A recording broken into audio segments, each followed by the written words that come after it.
תקליט. חלק שלישי של נטישת תיאוריות שטחיות. יואב, אבל מה הפעם?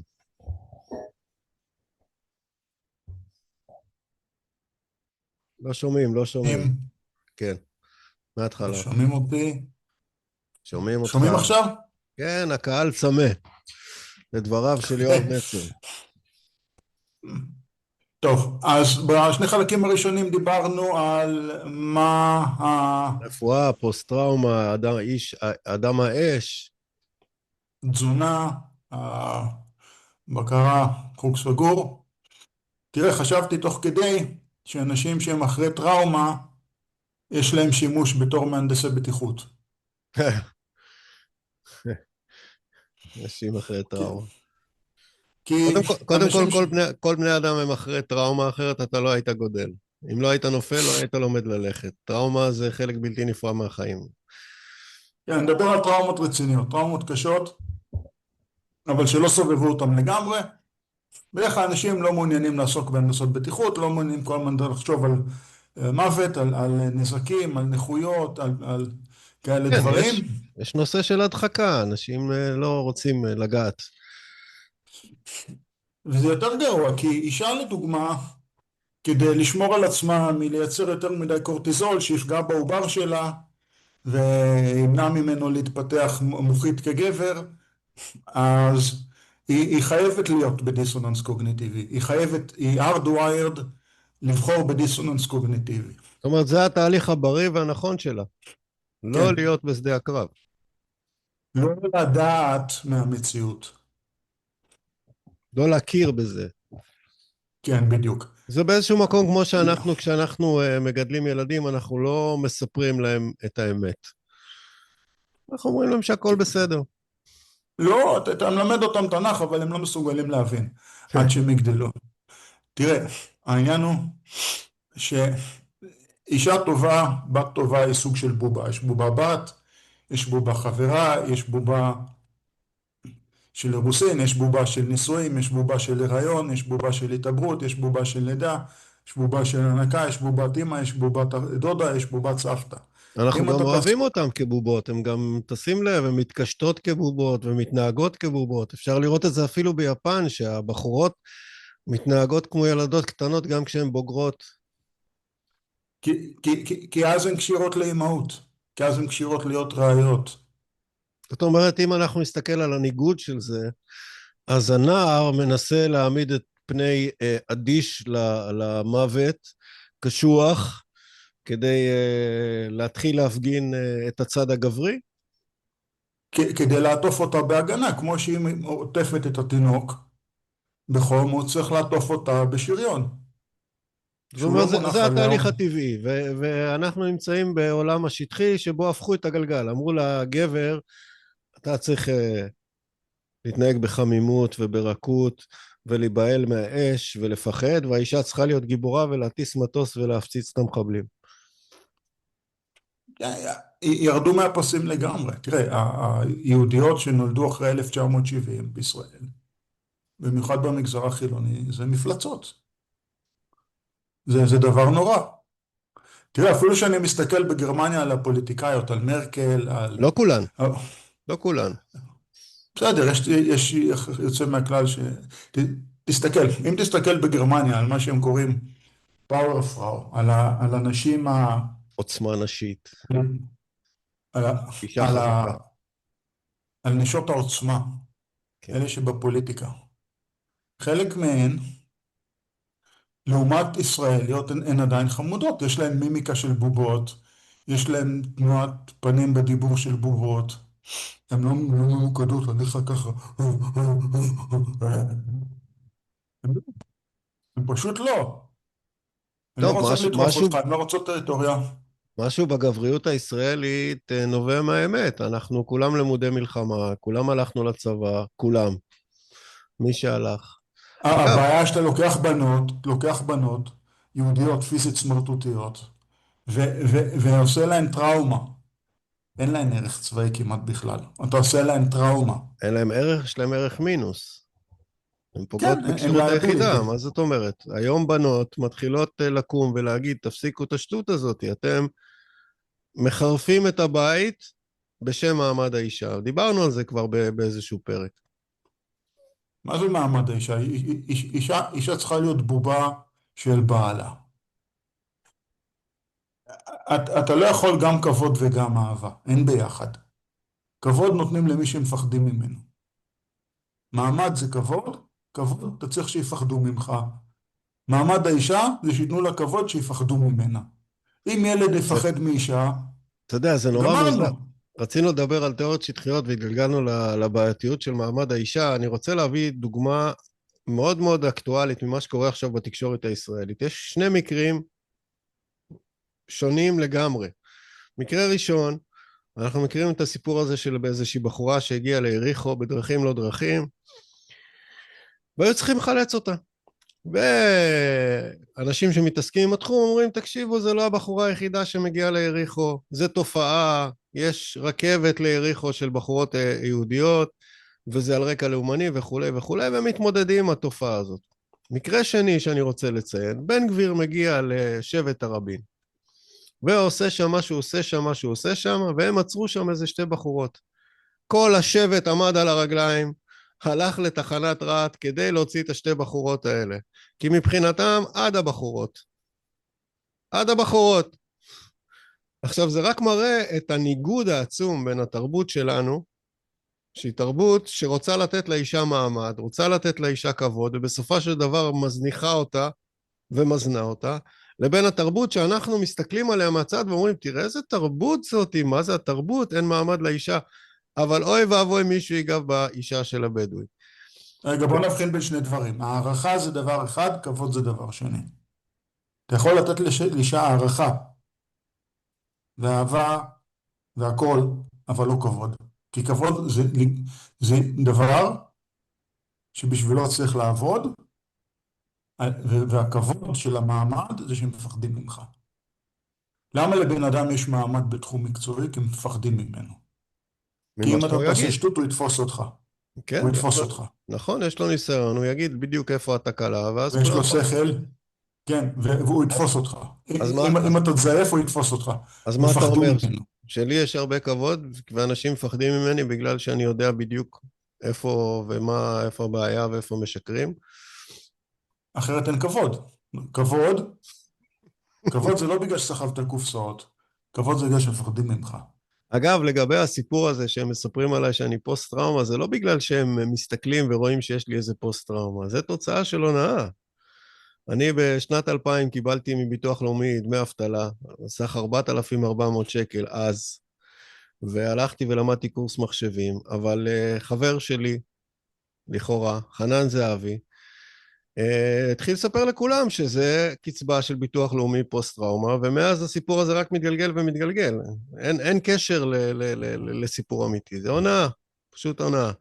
עכשיו, איך יצרו מצב בחברה שלנו שהפכו דווקא את הכבוד לחוסר כבוד? דיברנו בפרק הקודם, מי שלא ראה יכול לראות את פרק 2 של תיאוריות שטחיות. בואו נראה עוד תיאוריה שטחית. פה הנושא הזה של מעמד האישה, אני חושב שאני ואתה טחנו אותו, ומי שלא, שהמוח שלו סגור להבין את הבעייתיות של מעמד האישה כפי שמציג אותו העולם המערבי, אנחנו לא נפתח לו את המוח. לא נצליח לפתוח לו את המוח. הם ימשיכו לבלבל את המוח עם השטויות האלה. זה... מי הבעיה שברור לו שם כבר ברור לו.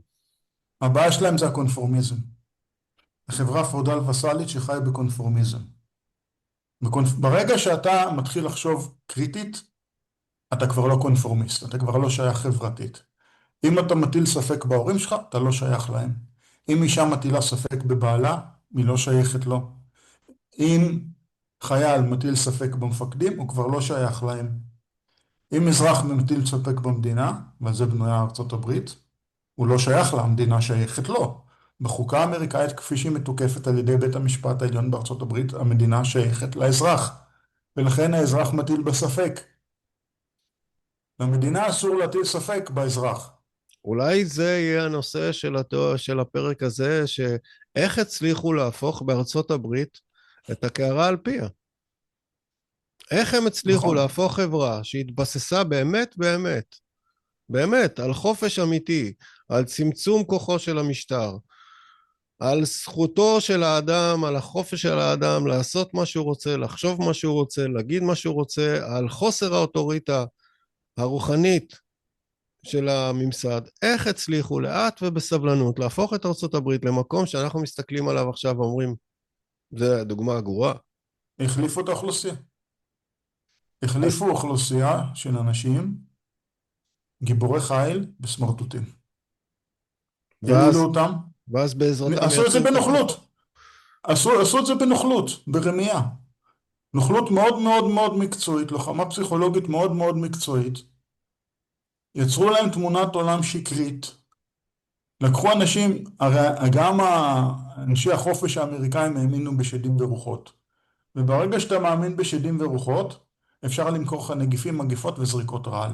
לא כולם אכלו את זה, הרבה כן. ראינו את זה וזה הרס בקורונה. אותם.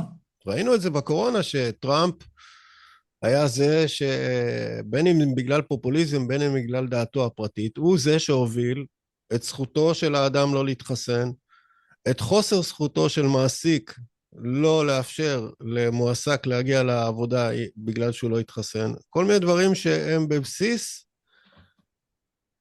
ארצות הברית. לא, טראמפ בהתחלה קיבל מקושנר עצה טובה, שאין כלום, תירגע. אבל באיזשהו שלב עבדו על טראמפ, היו דיווחים מספרד ומסין ומאיטליה שיש ערימות של גופות, הוא העביר את המושכות לידי ה-CDC. עבדו עליו. כי הוא אז האמין שקיים כזה דבר נגיפים, כי הוא האמין שקיים כזה דבר מגפות, הוא האמין שקיים כזה דבר מערכת חיסון, בכלל, ובכלל אין, ולא יכול להיות, ואם היה הכל היה קורס, ואין לזה שום מודל פיזיקלי ושום מדידות ושום כלום. יש המון ספרים של רופאים שמראים את זה, ודיברתי עם רופא מאוד בכיר, עם מספר רופאים, עם ביולוגים, אין כאלה דברים. תזכור, מיקרוסקופיה זה הנדסה אלקטרומגנטית, יש לי את הרקע כן, דיברנו האקדמי. כבר על זה בפרקים קודמים, על הגבולות המיקרוסקופ, על זה שבעצם אי אפשר לראות מתחת, או איך להגדיר את זה, מתחת לגודל מסוים, אי כן, אפשר לראות במיקרוסקופ, וזה הכל תיאוריות, כבר דיברנו על זה. אז חומר בעצם, ביולוגי אתה לא יכול לראות בכלל מתחת למיקרוסקופ אלקטרוני, ואתה לא יכול לראות שום דבר זז מתחת ל-200 ננומטר. כן, על זה בקיצור, דיברנו. וטראמפ נפל במלכודת, והוא אפילו התחיל להיות מוכר ומשווק של זריקות, אם כי הבת שלו, כמו כל הסלבריטי שהם מצטלמים, אתה רואה שהקצה של המחט מוסתר עם אצבעות של מישהו, או שיש עליו איזה פקק. אתה אף פעם לא רואה ממש מחט נכנסת לאור, אצל אף סלבריטי. אתה לא תראה אף פוליטיקאי מצטלם כשהמחט חודרת את האור שלו, אלא שמי שמחזיק את המזרק, מחזיק את הקצה של המחט על האור, כדי שאתה לא תראה אם זה נוגע או לא נוגע, אם זה אז, חודר או לא חודר. אז בעצם יש תיאוריות מדעיות חדשות, שסותרות תיאוריות מדעיות נכלוליות ישנות, אבל יהיה מי שימנע מהם מלעלות מעל פני השטח, בגלל שזה דופק את הפאודל וסליזם העולמי. וזה קורה גם בישראל, זה קורה בכל כן, העולם. אני רואה את כן. האנשים שנמצאים בערוצים שעם ישראל חושב שהם הערוצים החדשים הנכונים, וגם שם נכנסים האנשים האלה וממשיכים לייצר מחדש את הפאודל וסליזם, את הטרור המחשבתי, ובכלל זה שימוש בטרור הקיים כדי להצדיק כל מיני פעולות ממשליות. השאלה היא אם אנחנו יכולים עכשיו בתוכנית הזאת לדבר על תיאוריה אחת שיצאה לעולם כבר מעולם המחקרים, ואנחנו רוצים לחשוף אותה לקהל ולהגיד לו, הנה תראו, עובדה. המחקרים מראים למשל שהלב הוא לא המשאבה של הגוף.